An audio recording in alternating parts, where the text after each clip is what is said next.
Hitler's last days in Berlin. In late April 1945, as Soviet forces stormed Berlin, Adolf Hitler realized his regime had collapsed. Once commanding millions, he was now trapped underground in the Reich Chancellery bunker. Surrounding him were only a few loyalists, watching the dictator deteriorate before their eyes.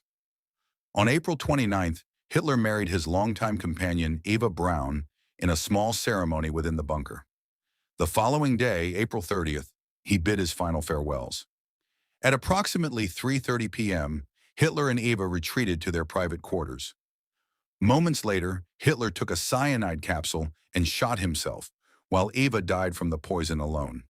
Their bodies were carried outside, doused with gasoline, and burned in the Reich Chancellery garden as artillery echoed across the city. Hitler was 56 years old. News of his death quickly spread, marking the end of Nazi Germany and the European theater of World War II, while fueling decades of speculation and conspiracy theories. Benito Mussolini's last hours. Meanwhile, Italy's fascist dictator, Benito Mussolini, attempted to escape to Switzerland in April 1945. Disguised in a German military coat, he fled with his mistress, Clara Petacci, and a small convoy of supporters. On April 27th, communist partisans intercepted them near Lake Como.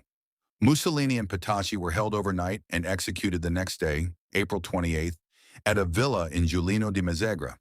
Their bodies were transported to Milan, displayed publicly, and hung upside down from a gas station roof as locals celebrated. This violent end symbolized the collapse of fascist Italy and marked a turning point in the final unraveling of World War II. Joseph Stalin ruled the Soviet Union through fear and purges for nearly 3 decades.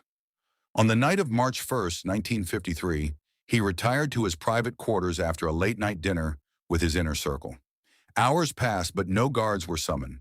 Fearful and hesitant, his staff delayed checking on him. By the time someone entered the room, Stalin was found partially paralyzed from a massive stroke, lying on the floor. Medical attention was delayed, and despite efforts, Stalin lingered for several days, unable to communicate fully. On March 5th, 1953, he died at 74, ending one of the most oppressive regimes in history. Public mourning followed, though privately, many in the country felt relief at the end of his reign.